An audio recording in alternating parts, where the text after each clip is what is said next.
Now, pay attention to me. When you don't understand nursing, that is when you answer question with no clear direction.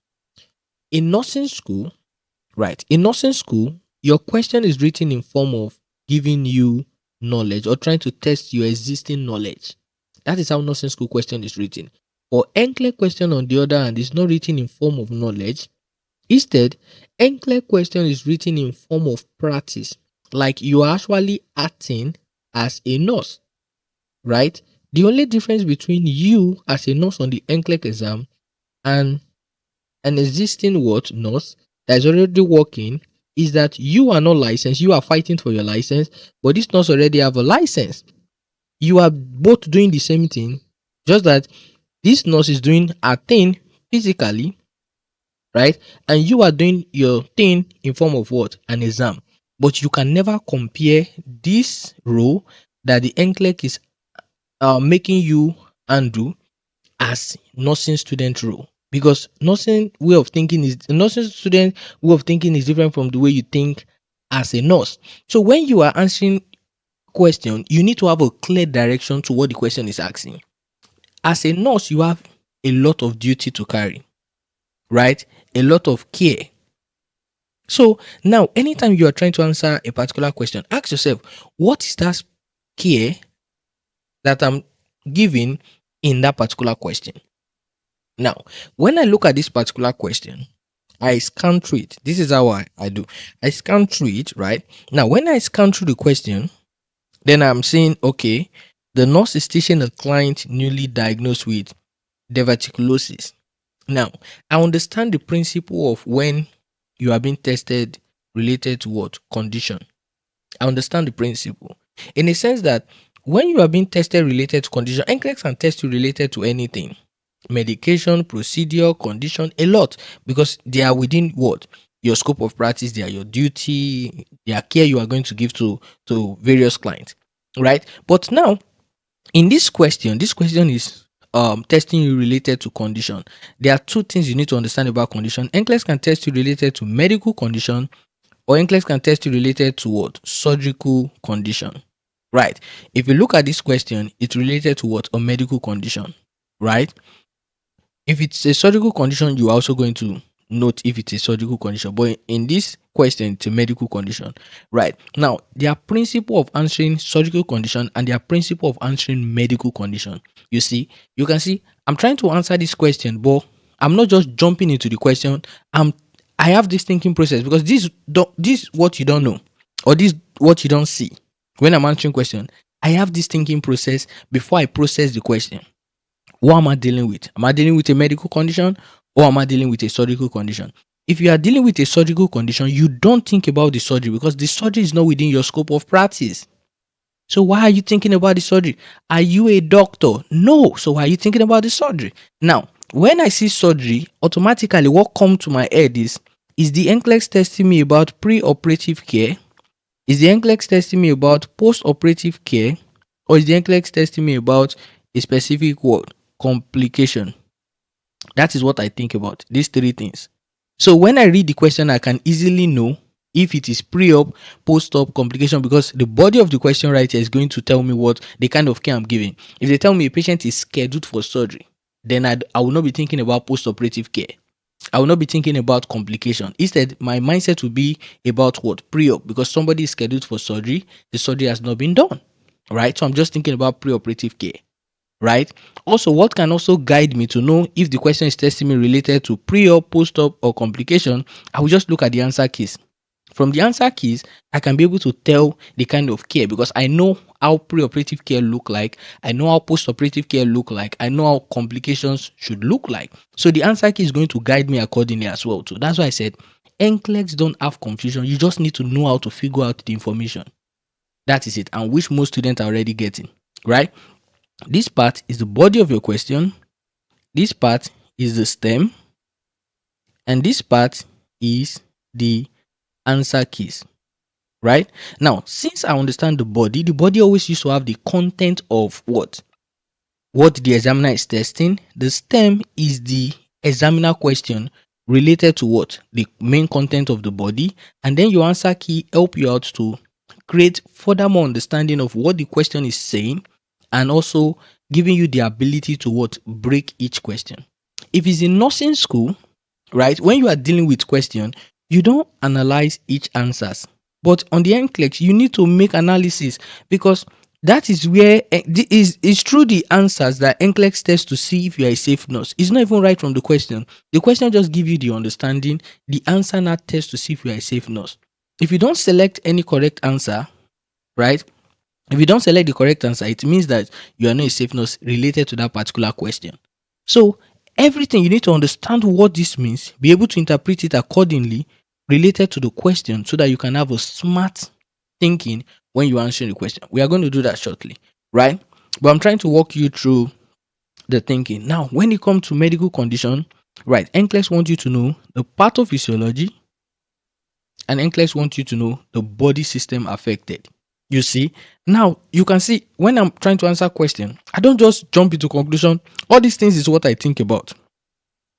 All these things is what I think about. So when you see most people answering question, you need to ask them, what is your thinking process about this question? How do you arrive at the answer? You will find out that when you ask most students, they will say, oh, I don't really know. I just felt like this would be the answer. Those kind of students, you don't want to learn from them, because they are not giving you a pathway to answering questions successfully. You will go on the NCLEX exam, you will always be lost. Why? Because you need to have a clear path. You can see as I'm walking you through the question. Now, when you apply this to any other question different from this, it's still the same concept, but you just need to apply the same thing. You understand? It's the same concept that you're going to apply and apply the same thing, but the only thing that might change is just the condition. That's all. But in as much you already know the formula, which is what I'm painting right here, trust me, you know what to do. Whether the condition is changing multiple times, in as much you maintain this, you maintain this, you maintain this, you know what to do. Right? NCLEX is not difficult. It's just how we process the information, how we understand our role as a nurse. Most people are still within their phase of being a nursing student. They have not graduated to the thinking of how a nurse should think, or the way a nurse should think, and that's a big problem, right? So now you see how I'm walking you through, right? Now the condition right here, the body system affected is the GI, right? The pathophysiology is that because another thing, you need to know the organ, right? This is the colon, right? And then the pathophysiology is that there's pouches around what this colon. Let me just picture out something. There's pouches around the colon. Let me just picture out something like this. Right, there's pouches around the colon.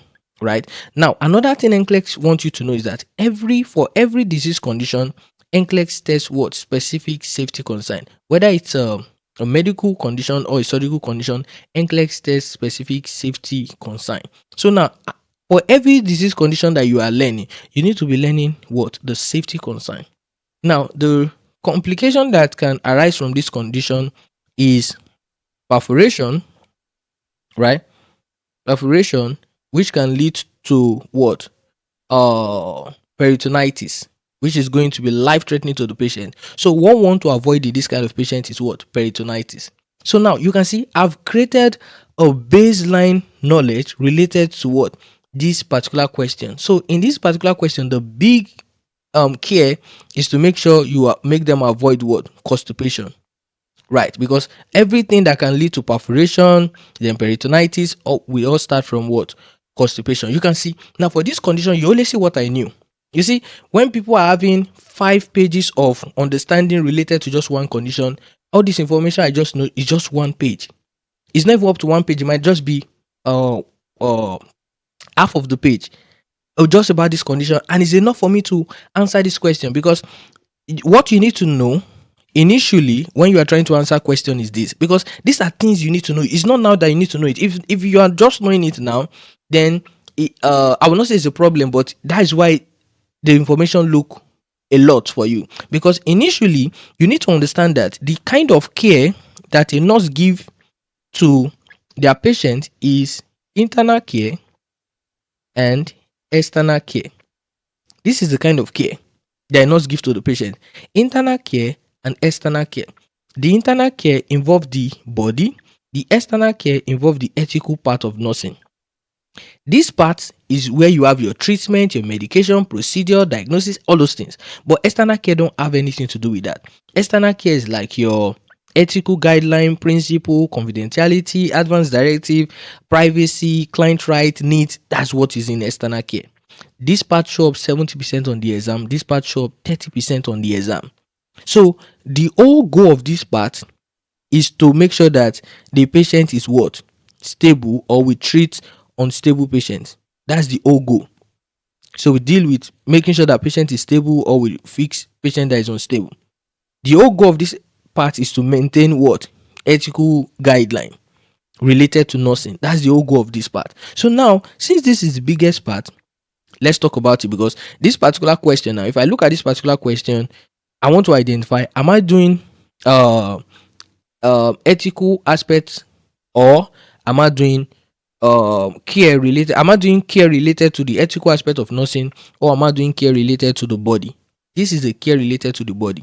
Now, the reason why you must always ask yourself that question all the time is that you can have a particular question that have a medical condition, and guess what? The NCLEX is not testing you about that medical condition, and you will waste your time thinking about that medical condition. Why? Because you are concerned about everything in your question, but sometimes everything in your question is not what the NCLEX is testing you. It's just one thing. That's why I used to tell students, know your focus. Like right now, the only thing that is happening right here is leading to what? This problem. A nurse, right, is teaching a client with this condition. So we just have the condition right here. So this is only the interaction that is going on related to this condition. So our focus is what? The condition, right? There's no confusion right here. It's just straightforward. That's what the NCLEX is testing. Right. So since we now know what the NCLEX is testing, that's why I created the knowledge base around it. Now, that knowledge base might not be what I will say when I'm answering questions, but that's what I am thinking about. What is the pathophysiology? Right? What is the body system affected? What is the most safety concern about that condition? What's organ affected? These are the things I put together when I'm answering question related to medical condition. I'm trying to picture it out so that you know the baseline foundation now, the baseline foundational knowledge I have. Right. You can see now when I think about this, now this is how I think about it. Now in nursing school, you should learn this. Right? You should learn this in nursing school, that as a nurse, you need to understand what make up the body. Because at the end of the day, for you to say a patient is stable, right, you need to understand how would that work, right? Now, it's just like right now, your phone, right? Your phone, if your phone is damaged, right, you take it to the phone repairer to help you fix it, right? Now, the phone repairer must understand how the phone function before they can be able to fix it, right? Now, that is what you as a nurse need to know. You need to know how the body function. And what make the body to function? What make the body to function is the body system, right? Is the body system. So now when there's problem with the body system, how do you check to see if there's problem? That is your vital sign and what? Assessment. You see? You see, nothing is not difficult. It's just that we don't just know how to think about it. What make a client function? The body system. What do you use to find out if any part of the body system is affected? Vital sign and assessment. We have two type of assessment. We have head to toe physical assessment, and then we have focus assessment. This is all the body system. This is for all the body system. This is just for one body system. You just focus on just one body system. So now, in this question, when I see, oh, the nurse is teaching a client newly diagnosed about this condition, right? It means that in this question, I need to focus on one body system, right? And I need to know the pathophysiology of this, and I need to focus on one organ. You understand? So now that's what I'm thinking. So now when I paint out the pathophysiology, I said, okay, because I understand the pathophysiology is pouches around the colon, because the organ is colon, the body system is GI. So now I have the pathophysiology right here. I have the body system. I have the organ. Now, the thing that NCLEX now want you to know is that specific safety related to what? Each condition. Like if you don't manage this patient well, what can it lead to? That's what NCLEX is testing. That is how the NCLEX examiner writes the safety question. The NCLEX examiner is going to think about it this way. She's going to say, what is that biggest safety that if any nurse fail to attend to is going to cause the most complication for this client? NCLEX test the most complication. The most complication. Right, because there might be various complications, but what is that most complication that can be life threatening to that patient? There might be more than one, but most especially the most one is what the NCLEX test, the most common one that entry level nurse should know.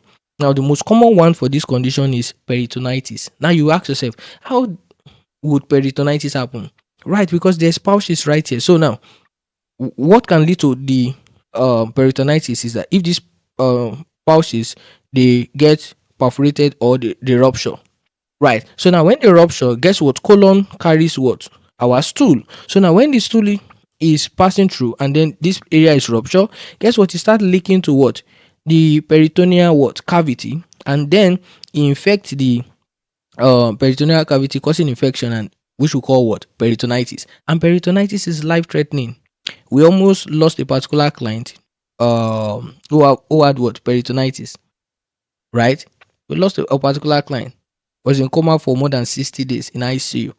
Right. So it's a life threatening situation. So now NCLEX is indirectly testing you related to that life threatening situation in this question, but you don't know because you don't know how to think through the process. But you don't necessarily need to know the end result, but you need to know how to break down your question.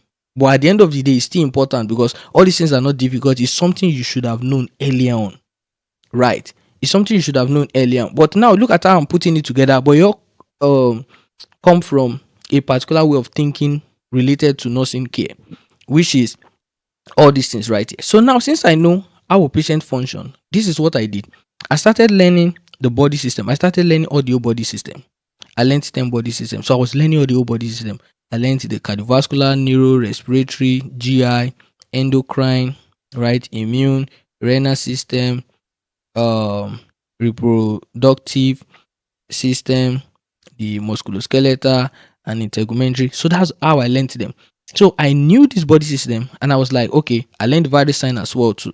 So I learned the blood pressure, heart rate. I learned oxygen, respiratory, and temperature. So when I learned all these things, I knew this two is related to cardiovascular, this two is related to respiratory. So this more assess what is going on in the cardiovascular, respiratory, right? And I started learning assessments, right? I started learning assessment related to cardiovascular, neuro, respiratory, GI, endocrine, immune, renal, respiratory, reproductive, musculoskeletal, and the skin integumentary. So I was learning those assessments. So I was learning abnormalities because NCLEX don't care about what is normal. NCLEX just care about abnormalities, right? Because that's what they want to make sure that you're able to figure it out. Abnormalities. So they will give you what is normal, but this is the main thing they want to test to see if you can identify them. So now those abnormalities is what I'm learning. So I know what is normal related to LV body system and I know what is abnormal. So now this way I am halfway prepared for any question. So this is not what I did. I also have additional things that I did. Now since I know the body system, now next thing I started learning was relevant sign and symptom. I call them the relevant sign and symptom related to each of these body system. You can see I've been learning, see my process of learning, but at this point I don't even know any disease condition as that yet. I don't even know any disease condition. I did not touch any disease condition. I was learning all this even without not knowing disease condition. So I started learning relevant sign and symptom related to cardiovascular, neuro, respiratory, all the whole body system. Now, when I learned relevant sign and symptom, I started learning relevant. You can either learn relevant sign and symptom or say relevant problem, right, related to the body system. But I prefer the sign and symptom, and I also did problem as well too, to just like add more information. You can do the two. Now, I also now learned relevant intervention related to most of those problems, right? Because that was what I did. Relevant intervention, most of those problem and sign and symptoms. So I was now learning how to intervene to each of those sign and symptom and problem. At this point, I don't even know any disease yet. So when I was done with this, then I was prepared for what? Learning the disease. Because the main problem is not the disease, the main problem is the body system that is affected. That's what most students don't know. That's the main reason why most students learn disease condition like there's no tomorrow, because they want to know every information. Whereas this is the build up information. All this that I listed right here is the build up information for any disease condition. So if you are learning disease condition related to all this information, you are going to be so exhausted. But if you learn all this information and you learn disease condition, you'll find out that you are going to cut your reading hours from 5 hours down to 1 hour, because you are not doing too much. You have learned the back. Like now, I don't need to learn all these things over and over again. But if you learn one disease condition, you will learn this thing alongside with that one disease condition. So imagine you learn 200 disease condition, you will learn all these things. You see, because you are missing out to study. But guess what? If you study this one time, you don't need to do it over and over again, because it's related to every disease. So all you just need about the disease, right? All you just need about the disease is to just know the pathophysiology, right? The body system that disease is affected, and then you just want to know the safety concern related to that disease. That's all. So these are the three things that you just need to know. Maybe just it just involve maybe just three line of a particular page. Whereas what I see with most students is that they have what 5 different pages for just one disease condition. I saw someone note taking related to Guillain-Barré syndrome. I was like, oh my god, she had 5 different pages. I was like, for Guillain-Barré syndrome, wow, because that's too much. That's why most students feel overwhelmed, because they don't know how to study.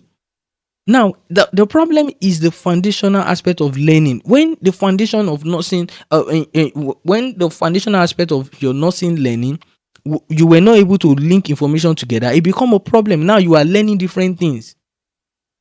Whereas it's just one specific thing that work for all, but instead you are learning one to that specific thing again. It's just like you are coming back to repeat the process anytime you see a different disease condition. You understand? So I don't know how to explain better than this, but that is just the thing. So now you can see how my way of reading is able to help me. So when I'm seeing any disease condition, I already understand what that disease condition is all about. So when I see this disease condition, because my learning is in this process, so now the first thing is, how do I answer disease condition? That is another thing. How do you handle disease condition? When you want to know the body system that is affected, the organ, right? The pathophysiology, the relevant what? Safety. So these are things that I think about behind the scene. Oh, the pathophysiology, I know the pathophysiology, the body system, I know the organ, the safety, okay, I know. So now I'm now going to read the examiner question. Which of the following information should the nurse include? So everything NCLEX want to test me is related to all these things, right? If it's related to the body system, I'm thinking about the sign and symptom related to this body system that we have here, and the relevant intervention. You know, earlier on I've learned the sign and symptom, I've learned the problem, I've learned the relevant intervention. So now I'm prepared for the question, because there's nothing right here that I should not know. Now, the mistake most students always used to do is that when they are trying to answer the question, right, they will see a specific information and they link the information with multiple areas. When you are linking your information, you must link your information related to what the question is testing, not multiple areas. Like, take for example, now this is fluid right here. Fluid is related to multiple body system, but right here we are only dealing with the GI. So you must think about the function of fluid related to the GI. Don't think about the function of fluid related to cardiovascular. Don't think about the function of fluid related to respiratory. Don't think about the function of fluid related to renal system. Focus on GI, because your question is about GI. You see, the moment you don't understand that it's body system specific, you will be thinking about fluid. This is what I have seen from my 2 years of coaching. This is what I have seen. You see, they will say, oh, I know fluid can do this, and they are thinking a lot of things that is not even yet related to the GI. But now, since it's fluid, I know fluid can do a lot of things, but I'm not going to focus about that a lot of things. I will say, what is that fluid related to GI? Right? Now, laxative that is here is obviously related to GI. Right? You need to think about milk and yogurt related to what? GI, or dairy product related to what? GI. You need to think about vegetable related to GI. Now I will break the answers now. You see, it's a teaching related to diverticulosis, right? And I've done all the breakdown, so I've brought back all the knowledge I need to know. Now, so since I have all this knowledge, right, the next thing I'm now going to now do is to say, okay, the question is telling us to limit what? fluid. This is the instruction right here. Limit fluid.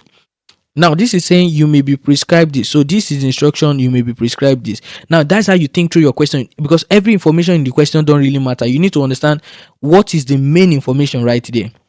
Right. So this is also to limit, right? This is also to avoid. So what are we limiting here? What are we limiting here? What are we avoiding? We are limiting fluid, right? You are being prescribed laxative.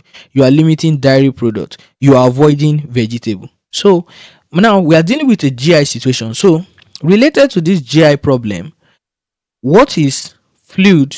What is the function of fluid related to GI? Now, fluid help us with a lot of things, right? It help us with normal bowel movement, most especially help us to prevent what? Constipation. So big key, constipation.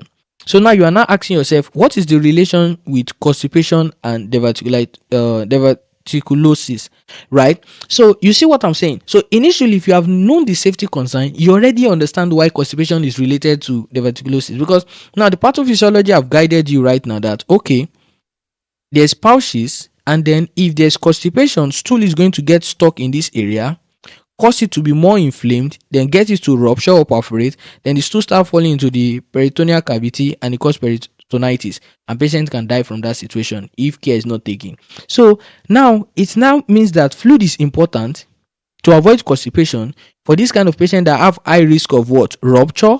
So telling the patient to limit fluid will not be an option. You see how you start to think like a smart nurse. You see, the thinking is not far from you. You don't just know how to connect it. You don't just know the necessary information to take, right? So now I know, no, we are not going to limit fluid. You see my thinking, right? Now, laxative, I will not say, oh yes, laxative should be good. Why? Because it avoids constipation. So this answer, I'm going to just point it out and I will come back to it. I'll look at other ones. Now, the next one is saying we should limit what? Why are we limiting? Dairy products. So I'm not like, okay, what will milk and yogurt do? And one thing I know about milk is that milk enhance what? Milk can help you avoid constipation, because if you are taking milk a lot, it can lead to diarrhea. So if someone that is maintaining their amount of dairy product intake, we help them prevent what? Constipation. So now telling a patient to limit it, I feel like in this situation whereby this patient, if they have constipation, it can cause problem. I would not want to tell my patient to limit something that can cause the patient not to have constipation, because milk cause diarrhea. And I would say no, I prefer not to tell my patient to limit this, because yes, this is not 18. I want them to have dairy food, because this can help them. These are food that also help to make sure that you don't have constipation. So yeah, that is milk, right? I'll say no. They should not limit it. So it's out. You can see my thinking. Now this is saying you should avoid vegetable. Vegetable to a fiber diet. So why will I tell patient to avoid vegetable when whereby fiber diet help us to avoid what? Constipation. So I'm not going to tell the patient to avoid. You can see how every of this question is testing just one thing: constipation. And the reason why the NCLEX is testing on this constipation is because if you are unable to know how to prevent constipation with this client, it will lead to the stool getting stuck in this area, rupture or perforate, leak into the peritoneal cavity, and then the patient will have peritonitis and the patient will um, possibly die. Right, because if we cause sepsis, then you know how sepsis is very dangerous. So in this question, then you now know, oh, your answer is 2. Right, you can see the thinking process. You can see the thinking process. So this is how you want to answer a lot of questions on the exam. And I'm telling you, this principle work for every medical condition. If it's a surgical condition and use the other principle, which is the aspect of thinking about pre-operative, post-operative complication, it also work. All you just need to know before the exam, know your pre-op care, know your post-op care, and know the relevant complication. Right, know your relevant complication related to surgery in general. Most students do this wrong. Most students learn about constipation complication related to each surgery. No complication related to surgery in general. NCLEX like you to learn something in general, right? If it's for specific surgery, NCLEX will not make the question difficult. You will see it. NCLEX will ask something like, which of the following is most concerning? Right? Now, if it is a surgical situation, now if I look at my answer key and I'm not saying those things that are related to general, then I'm going to look at it, then it will be related to something that affect maybe ABC. Right? From the study, it will be related to something like that. Just like now, one specific complication is for a patient that returned from heart surgery. Now, there are a lot of things you need to know about a patient that returned from heart surgery, right? That should be specific to heart surgery. But the truth is, with normal nursing thinking, when a patient return from surgery, they need to what? Rest.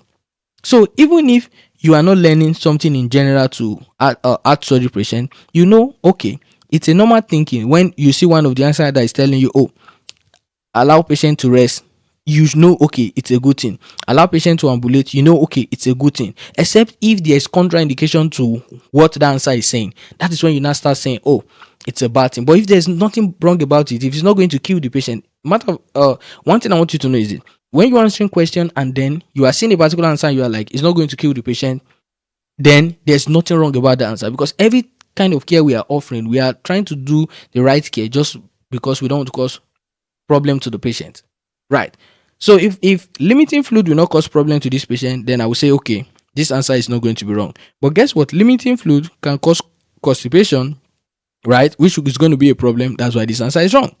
This cannot cause problem to patient, so why should I not give it? Right?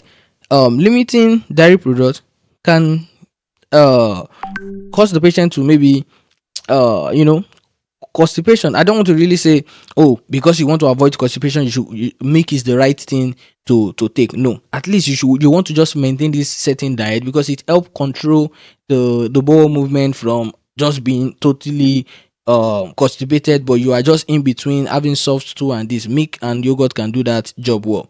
This as well to help to avoid what? Constipation. So you understand what I'm saying? So avoiding it, if it's going to kill the patient or cause problem to the patient, you say, okay, you are going to avoid it, but it's not going to do anything to the patient. So why should we avoid it? Why should we limit it? And you have answer two. So this is how you think through the question. You can see I gave you two formula to answer both surgical question and medical question. So now your duty now is to now go and learn those things that you are missing, because it's a missing knowledge that make you not think through any question. So once you go learn those things, and you start answering questions related to medical condition, surgical condition, you will find out that you are answering these questions successfully. You will not start saying, oh, it's the connection that I don't have that make me miss this question. You see? So this is what you need in order to pass the exam, right? This is what you need in order to become a dangerous test taker. This is what you need in order to make the exam system get scared of you in a way that it has no choice than to stop your exam in 85 questions. So at this point, I leave you with your studying. All the best.